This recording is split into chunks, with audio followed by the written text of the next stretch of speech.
Hello everyone and welcome to the channel The Art of Software. I will start with a disclaimer. This is my first video in my whole life, so I'm a total beginner in video editing, so sorry in advance. In the next video series, we will talk about engineering processes, the missing piece of Scrum framework. If you ever felt like your productivity dragged down and it's much harder to add new features down the road, if you ever felt like the code base just started to be a mess, and even more practical things from the developer point of view, like, do I need to do a design before I start to develop the feature? How to even do it? Do I need to make the test, write the actual test before I develop the feature? Is there a design review? Do I have to pass the code review? And other questions related to engineering processes. I try to invest a lot of time and effort around this topic to try to find the best answers to these questions. Of course that there is no one solution to these problems. So even if you raised one of these questions and it might be relevant to you, or you even want to just learn about engineering processes, I really hope that you will get the value from the next video series. So stay tuned and I really hope that you will enjoy it.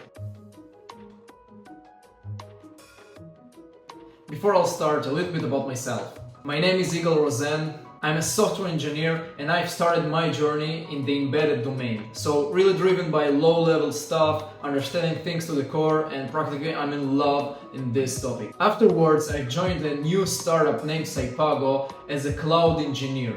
Learned more about high-level programming and modern technologies. Then I received a great opportunity and became a team leader, changed a lot of my perspectives, learned a lot of soft skills about what it means to be measured by the team and not on individual outcomes. And today I'm the director of architecture and processes and maybe even a vlogger, so let's see. In the next video I will emphasize the second subject as part of my responsibility about the processes. I am devoting a big part of my life to become a better programmer, a better software engineer, and I learned down the road from a lot of different sources. And by the way, if you have a great source around generally about this topic, please share it in this video. In this channel we will explore together how to make an art out of a software, how to make the next step, from the term that I don't like, code monkey, to become a software artist. This is the target of this channel. If it is relevant to you, please subscribe. In this video, we'll especially talk about the prerequisites before I'll share with you the actual solution. So let's start by taking the most common process, Scrum, to understand what is missing there. And as a disclaimer, there are tons of great videos about Scrum to explain what it means and all of the ceremonies. So I explain about it just in a few words to define what is missing. Scrum is an empirical process, and of course that Scrum follows the agile principles. But Scrum is not only a software framework. Practically, I can embed Scrum also in other industries, and it still doesn't prevent most of the software companies to embrace specifically Scrum. Why? Because it's super easy. Just follow a few ceremonies and you are good to go. So on one hand, we have the framework. We have all of the ceremonies that Scrum provides. We have the participants and the roles. And we know also what are the steps included inside of each sprint. It might start with a less official ceremony in Scrum, the backlog grooming or backlog refinement. Then we have the step to plan the sprint planning. Afterwards, the sprint starts, and here is the main problem. We will discuss about what are the actual processes while the sprint is running.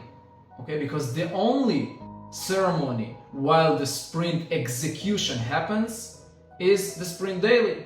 Okay, so we have our 10-15 minutes discussion every day. So this is an official ceremony as part of Scrum. Then at the end of the sprint, we have the sprint retrospective to talk about the pros and cons of the previous or the current sprint. And we have the sprint review to present the results of the sprint. And this is it. These are the ceremonies. Now, I do believe that the companies that embrace this framework think that if they'll follow the Scrum ceremonies, they will have a great product, a robust product, right? But what is happening in the middle? What is this black box? What is this magic? What should we do to have it? So we will open this black box by embedding engineering practices into the sprint execution phase. And through following this, we could really achieve a great and robust product. Is there even any standard, any official way to handle the software development lifecycle, to manage the engineering processes? And of course there is. One of them is extreme programming. And only from the name it's easy to understand that this is specifically for software, and still most of the companies prefer to use and embrace Scrum over extreme programming. Why? Maybe it's because that Scrum is just more simple and flexible, just few ceremonies and you are good to go. Maybe just the marketing plan and strategy were much better for Scrum than extreme programming. And maybe it's because it's extreme. It might scare the people who are in charge of embracing such frameworks. Who knows? And I must say that personally I still didn't have the chance to follow completely extreme programming, and actually most of the people that I'm familiar with. So if you had the chance to follow this full process, please add here a comment. I'm pretty sure that there are companies that left this framework because of one of these reasons, but I suppose that the main reason is related to the extreme programming principles. And this is the best way, in my opinion, to present what it is extreme programming. This is not the main target of this video. I can make a full video only on extreme programming, but let's get a taste of what it means. So as you can see here, we have the inner blue circle. It presents the technical disciplines practices. As you can see, it has the refactoring, the simple design, the pair programming, and the test-driven development. And now try to think from the manager's point of view. Refactoring? Simple design?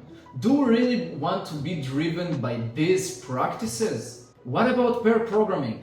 Do I want to set two developers on the same feature? Is it effective? And the last one, test-driven development. Now this is a huge topic and I will make a video only on TDD. This is not the target of this video, but think from the manager's point of view. Do I really want to define the test before I start to develop? Do I need to make an actual focus on this? Not sure. And you can see there the green circle in the middle. This is the team-facing practices. And we have the red circle, the business-facing practices. Now take a look over the practices here. The whole team, the planning game, small releases, customer tests, and it might sound familiar. You can recognize from here Scrum, right? This is defined as flaccid Scrum. Scrum without the internal engineering practices. As Aristotle said, quality is not an act, it's a habit. And I do believe that today's velocity is determined by yesterday's quality. In my opinion, most of the companies just have to embrace engineering practices in their frameworks to keep the same pace. In the next video, I will share with you how we have improved our software development lifecycle, how we have embedded the engineering processes inside of our Scrum execution phase. If this information might be useful for you, please subscribe here. I can't wait for the next video to present the software development lifecycle flow. Thank you for listening, I really appreciate it, and see you in the next video.